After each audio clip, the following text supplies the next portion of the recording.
Bonjour à tous et bonjour à toutes. Nous sommes le dimanche 10 juin 2018 et 27 Sivan 5778. Olivier Granier au micro pour une heure d'actualité israélienne et internationale depuis le studio Kalita ici à Jérusalem. Dans quelques instants, ce seront les titres de l'actualité israélienne et internationale que j'aurai le plaisir de vous donner. 8h15, notre premier invité, ce sera Marco Serabia, représentant francophone du Machane Tsioni, et qui nous parlera d'une initiative lancée par le président du parti, Avi Gabay, un lancement d'une campagne de financement participatif pour le parti donc du Machane Tsioni. Nous en parlons avec lui à 8h15. 8h25, ce sera Eliana Gerfinkel pour Un jour notre histoire, et 8h35, la revue de la presse et des médias israéliens. 8h50, nous parlerons avec un représentant d'un magasin de livres israéliens.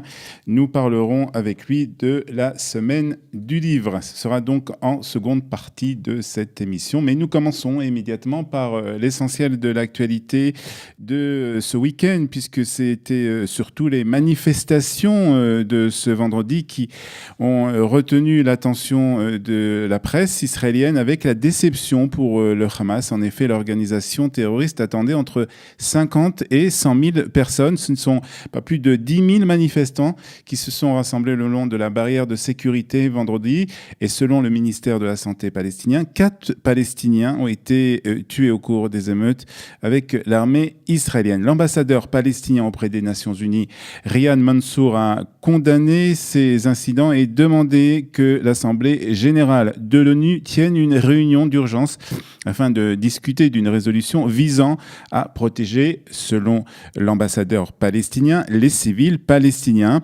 Cette réunion se tiendra mercredi, donc au siège des Nations Unies à New York. Et dans un communiqué, l'ambassadeur israélien à l'ONU a critiqué cette session qui a été donc annoncée. Dani Dadan a aussi demandé la tenue d'une réunion d'urgence du Conseil de sécurité pour dénoncer les agressions palestiniennes contre Israël. Par ailleurs, à l'occasion du dernier vendredi du Ramadan, plus de 90 000 Palestiniens ont traversé les différents points de passage entre la Judée-Samarie et Jérusalem pour se rendre sur le mont du Temple.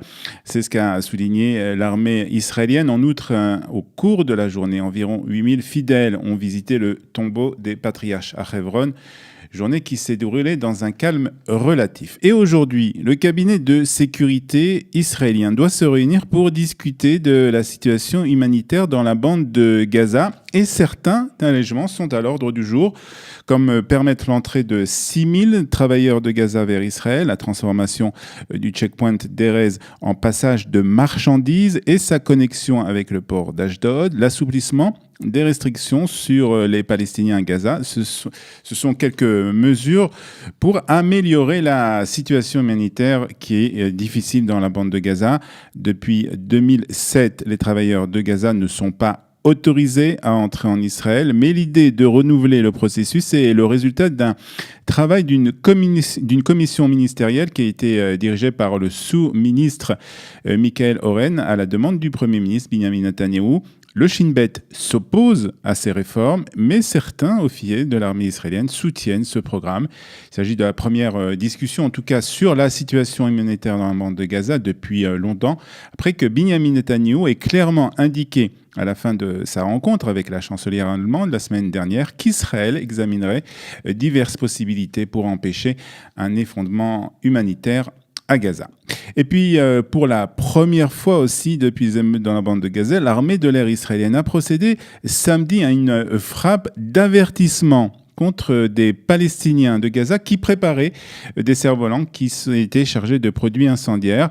L'armée israélienne a en tout cas affirmé dans un communiqué avoir repéré un groupe de Palestiniens qui préparaient des ballons équipés d'engins explosifs destinés à provoquer des incendies en territoire israélien. C'est ce qu'a dit en tout cas un porte-parole de l'armée israélienne. L'armée considère la manipulation de cerfs-volants et de bombes incendiaires comme dangereuse dangereuse et emploie tous les moyens pour empêcher leur utilisation, a ajouté le porte-parole. À l'heure actuelle, quelques 200 incendies ont provoqués donc par des cerfs-volants ont été enregistrés. Plus de 1000 hectares de champs se trouvant le long de la frontière avec Israël sont partis en fumée. Ils auraient causé des dégâts estimés à plusieurs millions de shekels. Et puis la déléguée aux affaires étrangères de l'Union européenne, Federica Mogherini, a annulé en dernière minute une visite qu'elle devait effectuer en Israël aujourd'hui. Sa décision a été prise après qu'elle ait été informée par le Premier ministre Benjamin Netanyahou qu'il refusait de la recevoir comme elle le demandait. Federica Mogherini était invitée à participer demain au congrès de l'organisation juive américaine AGC, mais elle pensait qu'elle pourrait profiter de sa présence ici en Israël pour rencontrer le Premier ministre. Ce dernier a refusé de la recevoir, faisant savoir qu'elle adoptait des positions très hostiles à Israël. Dernièrement, elle a vivement critiqué l'attitude de Tsahal face aux provocations du Hamas et en dépit des évidences, elle persiste à dire que l'attitude du Hamas est la résultante du transfert de l'ambassade américaine à Jérusalem, ce qui vaut à rendre Israël et les États-Unis responsables des violences dans la bande de Gaza. Et Benjamin Netanyahou et le Likoud continuent d'être à la tête de tous les sondages. En effet, si les élections avaient eu lieu aujourd'hui, le Likoud obtiendrait 31 sièges à la Knesset, 18 pour le parti Yesh Atid de Yair Lapid et seulement 13 pour le Machane Tzioni.